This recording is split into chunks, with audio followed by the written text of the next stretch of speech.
Bueno, mañana ya que somos presidentes de Biblioteca Clínica del Hospital General de Niños Pedro Elizalde. El día de hoy les traemos este Ateneo que titulamos ¿Dónde está Whitley?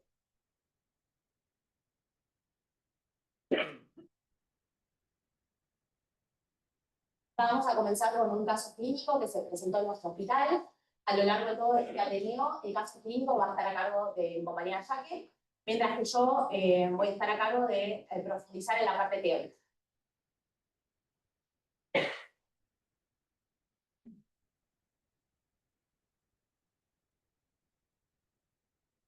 Bueno, llegó a nuestro hospital un paciente masculino de 14 años de edad, que como antecedentes tenía una leucemia linfoblástica aguda del tipo T de alto riesgo, que se encontraba en fase de consolidación de su tratamiento. Además tenía obesidad y era portador de un catéter endovenoso implantable que le había sido colocado la semana previa para el pasaje de su quimioterapia. En el examen físico, el paciente se encontraba afebril, pero presentaba una flebosis en el sitio quirúrgico de inserción del catéter, que se manifestó, como se ve en la imagen, como un eritema de menos de 1 centímetro. En el laboratorio de ingreso se observaron valores disminuidos tanto para leucocitos, eritrocitos, hemoglobina y hematocrito, evidenciando por lo tanto una leucopenia y anemia, que son valores esperados para un paciente al que se le había realizado quimioterapia. Y en cuanto al laboratorio de química clínica, se vieron valores alterados, entre los que se destacaron una proteína C reactiva aumentada, pudiendo llevar a pensar en un proceso inflamatorio, y un hepatograma alterado que es frecuente en pacientes oncológicos que se encuentran bajo tratamiento. Como conducta entonces, ante una sospecha de infección del sitio quirúrgico, se decide internar al paciente y se le solicitan 2 hemocultivos y retrocultivos previo al inicio de tratamiento empírico con vancomicina. Bueno, a modo de introducción entonces, el hemocultivo es un cultivo de sangre que se obtiene por punción venosa o arterial, mientras que un retrocultivo, si bien también es un cultivo de sangre, es obtenida a través del catéter. Ambas muestras tienen que ser recolectadas en frascos de hemocultivos. En nuestro hospital nosotros contamos con 3 tipos de frascos: el de aerobios para pediátricos, el de anaerobios para adultos y el de aerobios para adultos. Lo más importante a la hora de la toma de muestra es que si el paciente presenta fiebre, se realice lo antes posible, luego de esta presentación clínica. Se recomienda tomar un set de 2 hemocultivos que sean tomados de diferentes sitios de venopunción. La zona de punción debe ser desinfectada con alcohol al 70 y clorexidina, excepto neonatos, en donde la clorexidina puede producir quemaduras o eritemas. Y el tapón del frasco también tiene que ser desinfectado, pero únicamente con alcohol al 70. Y lo más importante en esta toma de muestra es respetar el volumen de muestra, porque de eso va a depender la sensibilidad del hemocultivo. En nuestra población, que son pacientes pediátricos, el volumen de muestra va a estar dado por el peso, va a depender del peso del paciente, y debido a la heterogeneidad de edades que tenemos en nuestro hospital, los pacientes más grandes van a requerir volúmenes similares o iguales a los de los adultos. Y es por eso que contamos con estas 2 presentaciones de frascos. En el caso de los frascos de anaerobios de adultos, únicamente se presentan en esta presentación, entonces por eso es el que tenemos en nuestro hospital. Y por último, cuando se solicitan un set de hemocultivos y retrocultivos, es importante que se use el mismo tipo de frasco y que el volumen de muestra sea el mismo. Cuando llegan estos frascos a nuestro laboratorio, nosotros los incubamos en el equipo BAC-ALERT, Y si hay crecimiento del microorganismo, el metabolismo del mismo va a generar aumento de dióxido de carbono, que va a disminuir el pH, y este cambio va a generar una modificación en el color de la resina que se encuentra en la base de los frascos. Esto va a ser detectado por un sensor y el equipo nos va a dar una alarma que nos indica que el hemocultivo es positivo. El tiempo en el que se deja de jugar estos frascos es hasta 5 días. Se puede prolongar el tiempo en el caso de que uno sospeche de aquellos microorganismos de crecimiento lento. Y en el caso de tener un set de hemocultivos que es negativo a las 24 horas, se recomienda solicitar un nuevo set a las 48 horas. Entonces, ¿qué hacemos en el laboratorio si tenemos un hemocultivo o un retrocultivo positivo? Realizamos un fresco y un gram y el resultado lo informamos inmediatamente. En nuestro hospital lo que hacemos es, no solo lo informamos por el sistema informatizado del hospital, sino también por un grupo de WhatsApp entre el servicio de microbiología y de infectología médica, de manera a mantener una comunicación efectiva entre ambos sectores. Se realiza un cultivo en agave y chocolate, y en cuanto a la identificación, contamos con dos metodologías. Por un lado, el panel BCI2 de FilmArray, que utiliza tecnología de PCR multiplex, y por otro, el VITEC MS, que usa tecnología Malditov. Vamos a elegir un equipo o el otro, dependiendo de las condiciones, la gravedad del paciente y los microorganismos que se identifican en el gramo. Es importante aclarar que, por ejemplo, el panel BCID2 permite una identificación, no solo identificación, sino también identificar genes de resistencia en aproximadamente 1 hora, partiendo directamente del hemocultivo, mientras que el VITEC va a requerir de que haya crecimiento en la placa, por lo menos de pátina, y esto va a llevar más tiempo. Y en cuanto a la sensibilidad, nosotros contamos con el VITEC 2 Compact, también realizamos difusión en agar, y en caso de sospecha de carbapenemasas, vamos a utilizar inmunocromatografía. Y nuevamente los resultados se van a informar tanto por el sistema informatizado como por el grupo de WhatsApp. Bien, ahora que ya Flor explicó lo que hacemos nosotros en el laboratorio, al día 2 de internación, los resultados en este caso del laboratorio microbiológico fueron hemocultivos negativos al día de la fecha, pero un retrocultivo que positivizó con el aislamiento de cocos gram positivos. La interpretación de estos resultados en el hospital se realizan a través del método de tiempo diferencial de positivización, que significa que si el retrocultivo y el hemocultivo son positivos, pero el retrocultivo positiviza al menos 2 horas antes, esto va a ser altamente sugestivo de una bacteriemia asociada a catéter. En cambio, si el retrocultivo es positivo, pero en el hemocultivo no vemos ningún crecimiento, esto probablemente se deba a una colonización. En cuanto a la clínica, el paciente continuaba febril, pero se constató además una mucositis orofaringia, que esto es importante sobre todo en pacientes inmunosuprimidos, porque puede ser una puerta de entrada para diversos patógenos. Como conducta entonces se decide nuevamente solicitarle 2 hemocultivos y retrocultivo y mantener el tratamiento empírico con vancomicina. Para el día 3 los resultados del laboratorio microbiológico fueron los mismos, los hemocultivos fueron negativos a la fecha y el aislamiento de los cocos gram positivos en el retrocultivo, y lo que pasó fue que no se pudieron identificar estos microorganismos en nuestro hospital, ya que no se encontraba en la base de datos del Malditov, que como ya dijo Flor, es uno de los sistemas que se utilizan habitualmente para la identificación de microorganismos en nuestro hospital. Por lo tanto, se decidió derivar esa cepa al Instituto Malbrán, donde fueron finalmente tipificados como el Cobacillus massilensis e interpretados en el hospital ahora sí como un colonizante de catéter, ya que no es un microorganismo jerarquizable. Como conducta se le vuelven a solicitar hemocultivos y se decide escalar el tratamiento con vancomicina más piperacilina tazobactam, de manera de ampliar la cobertura de microorganismos, tanto gram positivos, gram negativos y anaerobios. Para el día 5 ya el paciente tiene una progresión clínica, porque es por primera vez donde manifiesta fiebre mayor a 38 grados centígrados, además de la mucositis ya evidenciada anteriormente. Y en el laboratorio de internación en este momento se observaron valores aún más disminuidos de leucocitos, valores disminuidos de eritrocitos, hemoglobina y hematocrito, pero de manera estable en laboratorio de ingreso, y también valores disminuidos de plaquetas. Por lo que se evidenció entonces una leucopenia muy marcada, anemia y plaquetopenia. Y todo esto motivó a que se le realizaran transfusiones continuas al paciente para mantenerlo estable. Y con respecto al laboratorio de química clínica, se observaron valores aumentados progresivamente para la proteína C reactiva. En cuanto al laboratorio microbiológico, de manera de ampliar esta búsqueda etiológica, se realizaron tanto cultivos de lesión pericatéter, urocultivos y coprocultivos. Todos ellos resultaron negativos, al igual que los hemocultivos que continuaron siendo negativos al día de la fecha. Entonces, como conducta se deciden solicitar nuevos hemocultivos y escalar el tratamiento con vancomicina, meropenem y anfotericina B liposomal. Y en el contexto de una leucopenia tan marcada, a todo paciente que tiene una neutropenia febril sin foco aparente, se decide realizar o programar, como en este caso, la búsqueda de focos profundos. Al día 9, el paciente continúa con esta neutropenia febril y los resultados de la búsqueda de focos profundos, que consisten en realizar una ecografía abdominal, fondo de ojos y ecocardiograma, mientras que los dos primeros no se vieron alterados, el ecocardiograma reveló una imagen que es compatible con vegetación valvular. En este momento es que se diagnostica al paciente con una endocarditis infecciosa probable. Y como conducta se le vuelven a solicitar hemocultivos y se decide mantener el esquema terapéutico.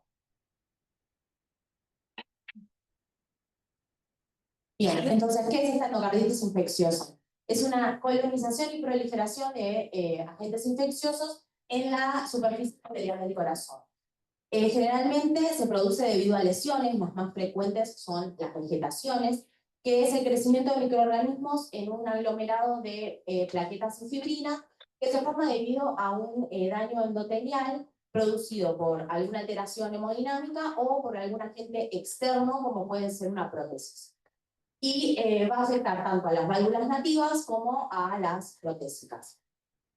La endocarditis infecciosa en pediatría tiene una incidencia muy baja, de 0,43 a 0,69 casos por cada 100.000 habitantes al año, pero tiene una alta morbimortalidad. En cuanto a la presentación clínica, es muy variada, va a depender de la edad del paciente, pero generalmente se presenta con fiebre, malestar, pérdida de apetito. En algunos casos puede generar convulsiones, taquicardia, puede generar vómitos y rechazo en la alimentación, sobre todo en los más pequeños. Y todo esto va a depender de las condiciones del sistema inmune del paciente y del agente causal. Para el diagnóstico de endocarditis infecciosa, utilizamos o se utilizan los criterios de Duke en una forma de estandarizar el diagnóstico. Y para eso lo que se va a evaluar es el examen físico, los criterios microbiológicos y los criterios de imágenes. Y estos van a estar englobados dentro de lo que son los criterios mayores y menores de. En el 2023, la Sociedad Internacional de Enfermedades Infecciosas Cardiovasculares realizó una actualización de estos criterios en donde se modificaron y se agregaron algunos criterios de imágenes, microbiológicos y del examen físico. Y esta actualización es la que se utiliza en este momento en nuestro hospital. Dentro entonces de los criterios mayores de Duke, tenemos la presencia de cultivos positivos de microorganismos tanto típicos de endocarditis infecciosa, como por ejemplo Staphylococcus aureus o Streptococcus viridans, y de aquellos no típicos de endocarditis, como por ejemplo Aspergillus. Pruebas de laboratorio positivas, por ejemplo PCR y secuenciación para Coxiella burnetii, Bartonella o Trophilima whippley, o serología positiva para Coxiella y Bartonella.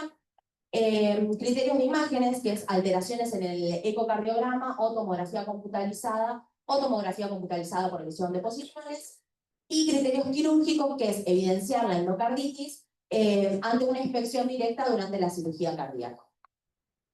Si recordamos, nuestro paciente presentaba una vegetación en el ecocardiograma cumpliendo con un criterio mayor de Duke. En cuanto a los criterios menores, tenemos la predisposición a padecer endocarditis. En este caso sería si el paciente presenta, por ejemplo, una válvula protésica o alguna cardiopatía congénita. Presentar fiebre persistente mayor a 38 grados. Evidencia de fenómenos vasculares, fenómenos inmunológicos. Evidencia microbiológica que no cumpla con un criterio mayor. Y otros criterios, tanto de imágenes como criterios al examen físico. En este caso, como recordamos, nuestro paciente presentaba fiebre, por lo que cumpliría con un criterio menor. Bueno, estos criterios entonces nos van a permitir clasificar la endocarditis como endocarditis infecciosa definitiva si se cumplen 2 criterios mayores o un criterio mayor y al menos 3 menores o 5 criterios menores. Endocarditis infecciosa probable si se cumple un criterio mayor y uno menor, o 3 criterios menores, y se va a descartar la endocarditis si no se cumplen con los criterios.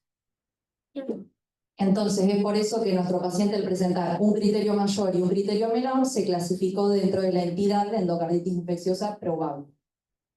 Pero recordemos que nuestro paciente llevaba más de 5 días con resultados de hemocultivos negativos, por lo que estaríamos en presencia de endocarditis infecciosa con cultivos negativos. Esta entidad es aquella endocarditis en la cual no se pueden aislar los microorganismos causales por los métodos habituales de hemocultivo. En el 2018, la Sociedad Argentina de Cardiología publicó un estudio prospectivo multicéntrico titulado Endocarditis infecciosa en la República Argentina, en donde se evaluaron pacientes de 48 centros de 13 provincias del país, mayores a 18 años. Y dentro de los resultados que obtuvieron, el 8,6% de las endocarditis infecciosas presentaron hemocultivo negativo. Es decir, que esta entidad presenta una frecuencia muy baja.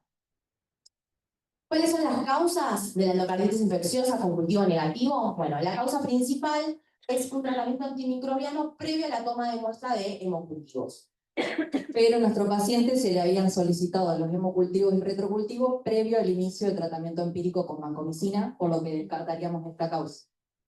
Otra causa menos frecuente es que haya sido causada por microorganismos exigentes. Y debido a este carácter de exigencia en su crecimiento, es que los podemos identificar por métodos serológicos o por PCR y secuenciación. Y por último, si se descarta la etiología microbiológica, es importante pensar en endocarditis no infecciosa. En este caso, entonces, vamos a tener que realizar pruebas de anticuerpos antinucleares y antifosfolípico. Pero, bueno, esta causa es la menos frecuente. Bueno, al día 11 de internación, con esta progresión clínica del paciente y el diagnóstico de endocarditis infecciosa probable, se deciden derivar muestras de sangre y suero al Instituto Malbrán para la búsqueda de agentes atípicos causantes de endocarditis. Para el diagnóstico serológico se enviaron muestras de suero que deben ir refrigeradas, y en este caso se van a determinar anticuerpos para la búsqueda de los agentes atípicos Bartonella y Coxiella burnetii. Y un resultado confirmado va a ser si el título da mayor a 1800. Con respecto al diagnóstico a través de PCR y secuenciación, se enviaron muestras de sangre con ELTA, que también debe ir refrigerado, y en este caso se van a buscar los agentes atípicos, Bartonella y Coxiella burnetii, nombrados anteriormente, y además una PCR específica también para Troferima wickey. Y también, aunque no fue el caso de este paciente, se podría enviar una muestra de vegetación en caso de una cirugía por recambio valvular, que debe ir en tubo estéril y congelado. Entonces, al día 13, cuando llegan estos resultados, las serologías fueron negativas para Coxiella burnetii y Bartonella, y una PCR con secuenciación positiva para Troferima wickey. Entonces, si volvemos a recordar los criterios de Duke, nuestro paciente presentaba una vegetación evidenciada en el ecocardiograma, pero ahora se suma una PCR que es positiva para Troferima wickey, cumpliendo con otro criterio mayor. Entonces, nuestro paciente va a pasar de ser clasificado como una endocarditis infecciosa probable a un diagnóstico de endocarditis infecciosa definitiva por cumplir con 2 criterios mayores. Brevemente resumiendo el caso clínico, entonces hasta el día 13, una vez que se recibe este resultado de PCR positiva, finalmente se diagnosticó al paciente con una endocarditis infecciosa por Troferima wickey. Pero ¿quién es este microorganismo del que tampoco sabemos? Bueno, pertenece al orden Actinomycetales, clase Actinobacteria y familia Cellulomonadaceae.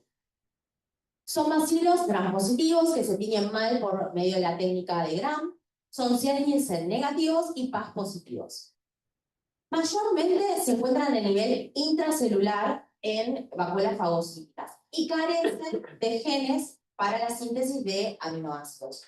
Estas características son las que le dan su carácter de microorganismo exigente, y es por esto que no se pueden aislar en cultivos convencionales, sino que solo se pueden aislar en cultivos de líneas celulares o un medio modificado, que si bien existe, no se utiliza en la práctica habitual debido al crecimiento lento del microorganismo.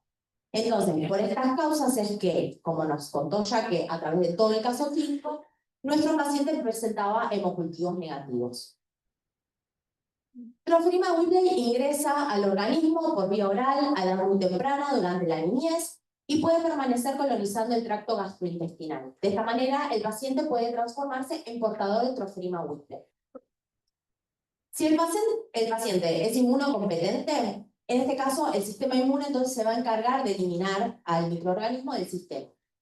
Pero si en cambio está inmunocomprometido o tiene algún tipo de predisposición, en ese caso Trophima Whippley va a permanecer en el organismo y posteriormente puede llegar a diseminarse y provocar la enfermedad de Whippley. Esta patología presenta diversos síntomas, los más frecuentes son a nivel gastrointestinal, como dolor abdominal y diarreas crónicas, que pueden desarrollar un síndrome de mala absorción. También es muy frecuente observar dolores articulares, que son la principal causa por la cual el paciente se presenta a una consulta médica. Puede presentar fiebre y además puede alterar otros órganos, otros órganos como pueden ser los pulmones, el sistema nervioso central, la visión y el corazón, produciendo endocarditis, que es una de las manifestaciones más frecuentes de la enfermedad de Whippley. Y dentro de las endocarditis infecciosas con cultivo negativo, la causada por Trophima Whippley es la menos frecuente, con una frecuencia de 0,3 a 6,3%. Y en pediatría es aún menor. ¿Cuál es el tratamiento para la infección por medio de este microorganismo? Consta de un tratamiento inicial de 2 semanas con carbapenemes, ceftriaxona o penicilina vía endovenosa y posteriormente un tratamiento de mantenimiento de 1 año de duración con TMS vía oral. Si el paciente llegara a presentar, por ejemplo, alergia a la penicilina, hay una terapia de segunda línea en donde el tratamiento inicial es de 2 semanas con TMS vía oral y streptomicina por vía intramuscular, y el tratamiento de mantenimiento es igual al del tratamiento de primera línea. Y en caso de que estos tratamientos no funcionen, existe una terapia alternativa en donde consta un tratamiento inicial de 2 semanas con doxiciclina e hidroxicloroquina vía oral, y el tratamiento de mantenimiento, que es de por vida, con doxiciclina vía oral. Bueno, nuestro paciente, entonces, una vez que se lo diagnostica el día 13, después del resultado de la PCR, con endocarditis infecciosa por Trophima Whippley, se decide darle un tratamiento específico de primera línea que consistió en una fase intensiva de meropenem, una fase con ceftriaxona cuando se recuperaron los parámetros hematológicos y una fase de mantenimiento de 3 meses. El paciente ante este tratamiento específico evolucionó favorablemente. Sin embargo, se presentaron a lo largo de su evolución otras patologías como hepatitis, pancreatitis, neumonía, incluso complicaciones más severas como una recaída de su leucemia con infiltración testicular y una recidiva de la endocarditis. Y finalmente el paciente 4 meses después fallece debido a la complejidad del cuadro condicionado por su propia patología de base y esta susceptibilidad a padecer diversas infecciones. Finalmente, entonces, como conclusiones, decimos que la endocarditis infecciosa por Trophima Whippley presenta dificultades en el diagnóstico debido a que es un microorganismo exigente y su prevalencia es muy baja, sobre todo en población pediátrica. Ante sospecha de endocarditis infecciosa con resultados de hemocultivos negativos durante más de 5 días, el laboratorio tiene que sospechar de la presencia de estos agentes atípicos y proponer utilizar técnicas específicas como secuenciación o PCR. Si bien los costos van a ser mayores, la implementación va a permitir instaurar una terapia que sea específica y oportuna. La baja prevalencia de endocarditis infecciosa por Trophima Whippley se debería entonces en parte a un subdiagnóstico asociado al uso limitado de estas herramientas diagnósticas. Y finalmente queremos destacar que la comunicación entre el equipo de salud es fundamental y fue fundamental en este caso para poder arribar al diagnóstico. Acá les dejamos la bibliografía y unas fotos para agradecer a todo el servicio de bacteriología que nos estuvo ayudando, a todo el laboratorio del hospital y a los RECIF que están acá haciéndonos el aguante. Muchas gracias.